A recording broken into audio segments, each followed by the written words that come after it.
So don't feel badly that you didn't try to save Susan. Because the Susan you witnessed, that was a souvenir. Brought to you by Souvenir Technologies. Souvenir Technologies today. Don't you feel better? The Susan you witnessed was just digital information translated as a holographic animation. This is Susan. It's just silicon, which are grains of sand, which have been manipulated so that they're missing electrons. So that when a current goes through, this code of electrons is translated as Susan. A Susan so realistic you believed you could have touched her. You didn't, of course. You believed you could have? And how about that smile of hers, eh? I should be able to judge the accuracy of Susan's realisticness. Her folks, as I'm sure you've already figured out, I am Susie. The deceased bride's best friend, Sooz. Hey, maybe I'm a souvenir. I assure you I'm not. You felt that. I know what you're thinking.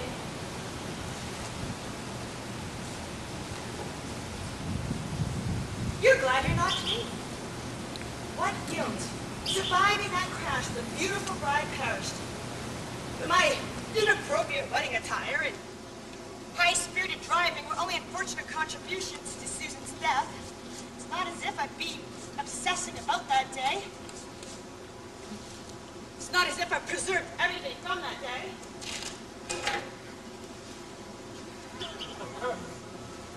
Such as Susan's wedding dress, which she managed not to bleed on. It's not as if I preserved everything from that piece of broom's cake that Susan gave me to put under my pillow. It's not as if I've slept every night in the past 10 years with that piece of cake under my pillow, waiting to dream of my future husband. Wondering why the superstition about wearing black to a wedding did indeed cause a death. Well, the superstition about putting the cake under the pillow, that brings nothing. But a series of failed relationships. Each added bulk to my cloud of negativity, which loves to remind me that I will never, ever meet anyone who will love me until death do my part. Click, clickety, click, click. Souvenir Technologies today. With my souvenir, Susan still exists. I can replay her whenever I want. Her smile will never fade from my memory.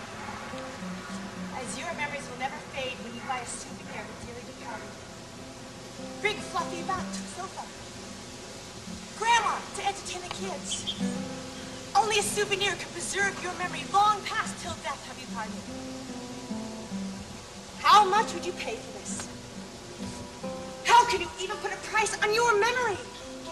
Your memory preserved a technology so small, we can install it in your laptop, your cell phone, transforming any digital screen into a three-dimensional projection. So you can relive your memories perfectly.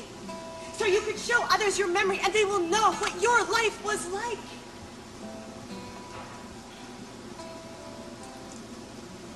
I could have just told you about Susan. You wouldn't understand her. You wouldn't even care. But now, you feel as if you knew her. Would you like to buy Susan? Amaze your friends. Masturbate to them. Anti-wedding propaganda. I know what you're thinking. You don't need to purchase Susan because you remember her smile just fine. But will you remember it an hour from now? Will you remember it tomorrow?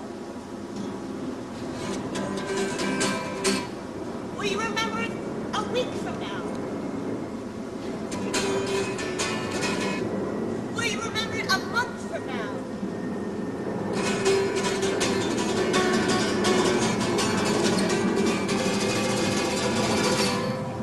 Will you remember it 10 years from now?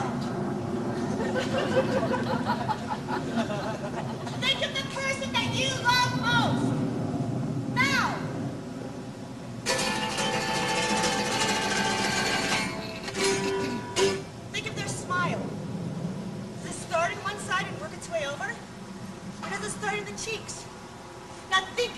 person that you're happily imagining happily smiling. And imagine that they die unexpectedly. Say in a crash that may or may not have been your fault. And imagine you're at their funeral, staring at their lifeless flesh. And already you've forgotten how they achieved that smile. And next thing you know, you've crawled right into the casket, your little black mourning number, screaming, "Please, God, I'll trade finding true love, my fertility, and my sense of humor. I will trade all this to be able to recall that smile." This is only an imagined scenario. Of course. Being so overcome with grief that you crawl into a casket tearing at lifeless flesh, bartering with God? It might not even occur to you to do that. But you don't have to, because that's what we do. Not that we crawl into a casket, tear at lifeless flesh, and barter with God. Not usually. But we can imagine you wanting your memories back that badly. For that's what we mourn. The memory we know we will lose. As I speak, memories are leaking out of us, drifting heavenward into nothing but clouds in the sky. This souvenir keeps your memory from changing. Have you ever met someone, someone you really liked? Someone who can do no wrong. Even the way he makes toast is adorable. You watch a careful, unhurried way he eventually gets the bread over to the toaster, and you find yourself thinking, I love everything about him. I can coexist with another human being. I too can join all the perfect, happy people who do perfect, happy things like drive by the homeless.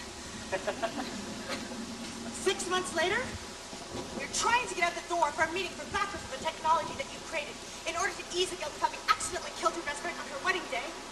You're trying to get to this meeting ignoring the sharp intrusions of menstrual cramps, painful reminders that you've wasted yet another irretrievable egg.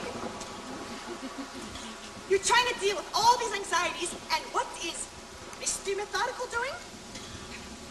Oh, taking his damn time and getting the bread over to toast it. And you might just lose it. Screaming how much time does it really take to make a piece of toast?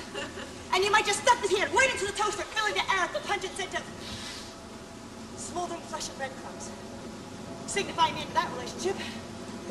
So the next guy you go out with. The next guy you go out with makes toast just the tiniest bit slowly, but the memory of the last toast encounter overtakes you.